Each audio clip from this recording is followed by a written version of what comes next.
Assalamualaikum warahmatullahi wabarakatuh. Perkenalkan, nama saya Wulandari dengan NIM 80202100149. Di sini saya akan mempresentasikan hasil tugas individu dari mata kuliah Cloud Computing yang berjudul Fundamental Cloud Architecture.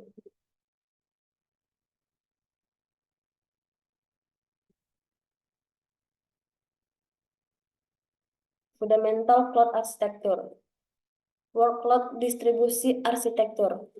Arsitektur distribusi beban kerja atau yang disebut dengan workload distribusi arsitektur biasanya digunakan dalam lingkungan komputasi dan TI untuk menyeimbangkan dan mendistribusikan tugas atau beban kerja di berbagai sumber daya seperti server, prosesor, atau jaringan. Adapun gambar tersebut yaitu menjelaskan tentang layanan Cloud A diimplementasikan pada server virtual B.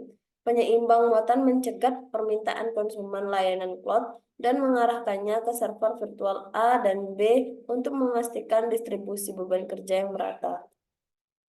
Adapun mekanisme terkait arsitektur load balancing yaitu terdiri dari 6 audit monitor, cloud usage monitor, hypervisor, logical network perimeter, research cluster, dan research replikasi. Research polling arsitektur. Desain sistem di mana sumber daya atau seperti CPU, memori, dan penyimpanan dikelompokkan dalam satu atau lebih yang disebut dengan pool atau kumpulan yang dapat digunakan bersama oleh beberapa aplikasi atau layanan. Tujuan dari arsitektur ini adalah untuk meningkatkan efisiensi penggunaan sumber daya, mengurangi biaya, dan meningkatkan skalabilitas serta fleksibilitas sistem.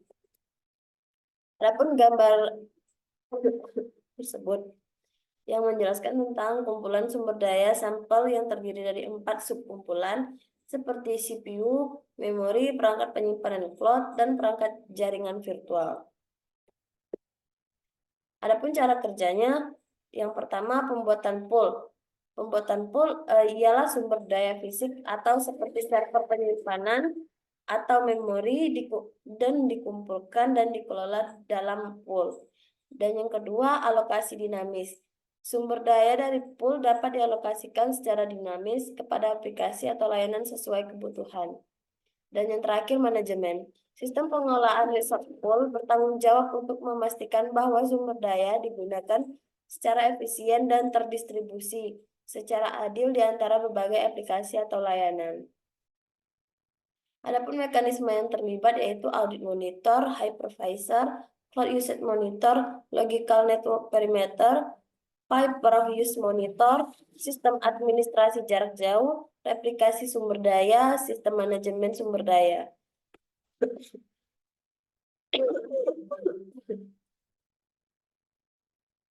Dynamic Scalability Architecture adalah model arsitektur yang didasarkan pada sistem kondisi penskalaan yang telah ditentukan sebelumnya yang memicu alokasi dinamis, sumber daya TI, dan kumpulan sumber daya. Adapun jenis penskalaan dinamis, yaitu penskalaan horizontal dinamis, penskalaan vertikal dinamis, dan relokasi dinamis. Adapun gambar tersebut yang menjelaskan tentang konsumen layanan cloud mengirimkan permintaan ke layanan cloud. Cloud 1. Pendengar penskalaan otomatis memantau layanan cloud untuk menentukan apakah ambang batas kapasitas yang telah ditentukan terlampaui. Adapun mekanisme yang digunakan yaitu monitor penggunaan cloud khusus dapat melacak penggunaan runtime sebagai respon terhadap fluktuasi dinamis yang disebabkan oleh arsitektur ini. Dan yang kedua, hypervisor dipanggil oleh sistem skalabilitas dinamis untuk membuat atau menghapus instan server virtual atau untuk diskalakan sendiri. Yang terakhir, monitor bayar per penggunaan digunakan untuk mengumpulkan informasi biaya penggunaan sebagai respon terhadap penskalaan sumber daya TI. Elastic Resource Capacity Architecture ialah konsep dalam teknologi yang memungkinkan sistem atau infrastruktur untuk menyesuaikan kapasitas sumber dayanya secara dinamis sesuai dengan kebutuhan informasi yang berubah-ubah.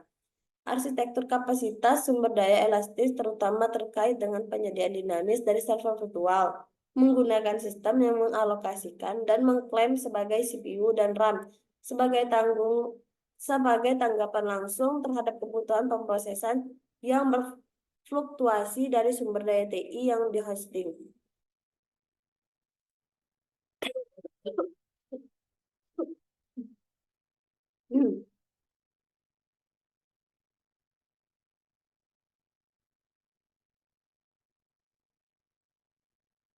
Adapun mekanisme yang digunakan ialah yang pertama, monitor penggunaan cloud khusus, mengumpulkan informasi penggunaan sumber daya pada sumber daya TI sebelum, selama, dan setelah penskalaan untuk membantu menentukan ambang batas kapasitas pemrosesan server virtual di masa mendatang. Yang kedua, bertanggung jawab untuk mengumpulkan informasi biaya penggunaan sumber daya karena berfluktuasi dengan penyediaan elastis. Yang ketiga, digunakan oleh model arsitektur ini untuk menghasilkan instan baru dari sumber daya TI yang diskalakan. Service load balancing arsitektur. Sebuah arsitektur yang dirancang untuk mendistribusikan beban kerja secara merata di antara berbagai sumber daya komputasi, seperti server, jaringan, atau perangkat lainnya, untuk memastikan kinerja yang optimal, skalabilitas, dan ketersediaan tinggi. Gambar tersebut menjelaskan tentang permintaan konsumen layanan cloud dikirim ke layanan cloud A di server virtual A. Implementasi layanan cloud mencakup logika penyeimbangan muatan bawaan yang mampu mendistribusikan permintaan ke implementasi layanan cloud A tetangga di server virtual B dan C. Adapun mekanisme yang digunakan, pemantauan penggunaan cloud mungkin terlibat dengan pemantauan instan layanan cloud dan tingkat konsumsi sumber daya TI masing-masing, serta berbagai pemantauan runtime dan tugas pengumpulan data penggunaan. Resource cluster. Grup cluster aktif-aktif tergabung dalam arsitektur ini untuk membantu menyeimbangkan beban kerja di berbagai anggota cluster. Yang ketiga, replikasi sumber daya. Mekanisme replikasi sumber daya yang digunakan untuk menghasilkan implementasi layanan cloud untuk mendukung persyaratan penyeimbangan beban.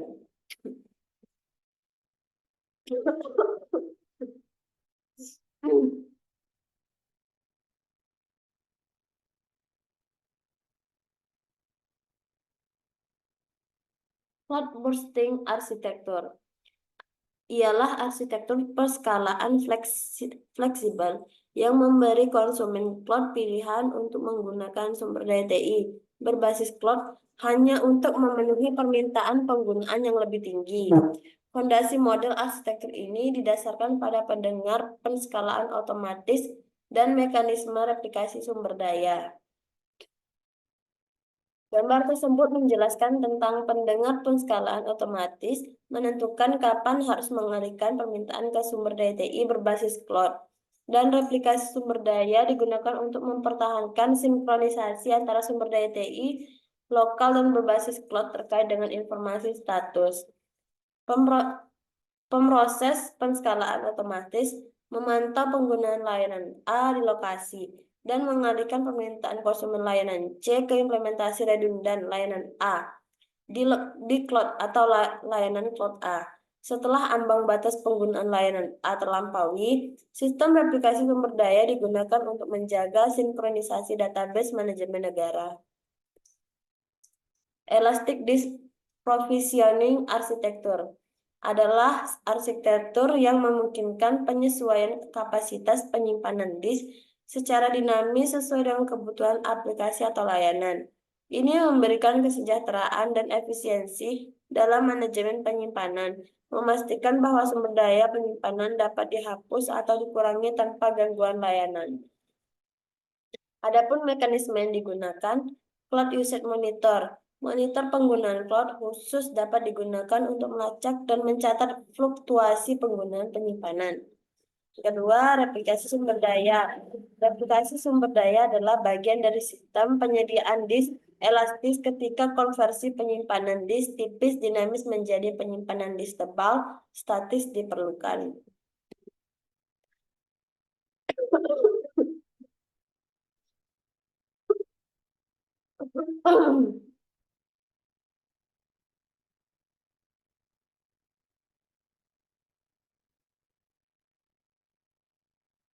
Dan selanjutnya, redundant storage architecture adalah pendekatan untuk mengelola penyimpanan data dengan menambahkan salinan cadangan atau redundansi untuk memastikan bahwa data tetap tersedia dan dapat diakses meskipun terjadi kegagalan pada sebagian sistem. Tujuan utamanya adalah untuk meningkatkan kinerja dan ketahanan data, serta mengurangi risiko kehilangan data. Perangkat penyimpanan cloud terkadang mengalami kegagalan dan gangguan yang disebabkan oleh masalah konektivitas jaringan, kegagalan pengontrol, atau perangkat keras umum, atau pelanggaran keamanan. Ini adalah salah satu bagian dari redundant storage architecture, ialah LUN atau Logical Unit Number LUN. Number atau yang disebut dengan LUN adalah drive logis yang mewakili partisi dari drive fisik. Storage server.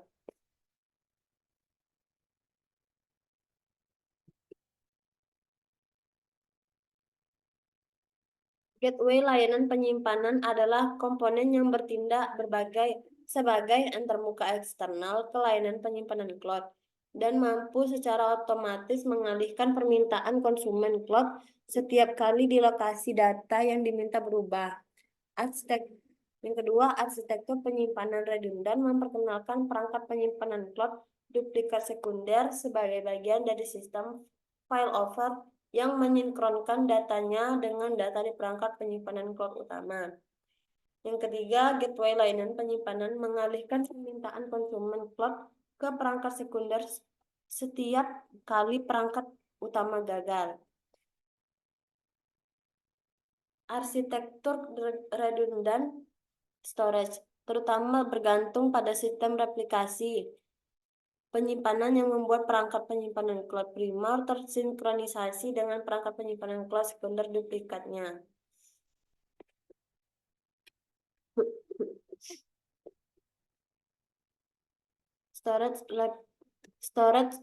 Replikasi. Replikasi penyimpanan adalah variasi mekanisme replikasi sumber daya yang digunakan untuk mereplikasi data secara sinkron atau asinkron dari perangkat penyimpanan primer ke perangkat penyimpanan sekunder. Ini dapat digunakan untuk mereplikasi sebagian dan seluruh LUN. Penyedia cloud dapat menempatkan perangkat penyimpanan cloud sekunder di wilayah geografis yang berbeda di perangkat penyimpanan cloud utama. Biasanya karena alasan ekonomi, namun hal ini dapat menimbulkan masalah hukum untuk beberapa jenis data. Lokasi perangkat penyimpanan cloud sekunder dapat menentukan protokol dan metode yang digunakan untuk sinkronisasi, karena beberapa protokol transportasi replikasi memiliki batasan jarak. Dan yang terakhir, beberapa penyedia cloud menggunakan perangkat penyimpanan dengan array, ganda, dan pengontrol penyimpanan untuk meningkatkan redundansi perangkat dan menempatkan perangkat penyimpanan sekunder di lokasi fisik yang berbeda untuk tujuan penyeimbangan cloud dan pemulihan bencana. Sekian, terima kasih. Mohon maaf jika ada salah-salah kata atau kekurangan. Saya akhiri. Wassalamualaikum warahmatullahi wabarakatuh.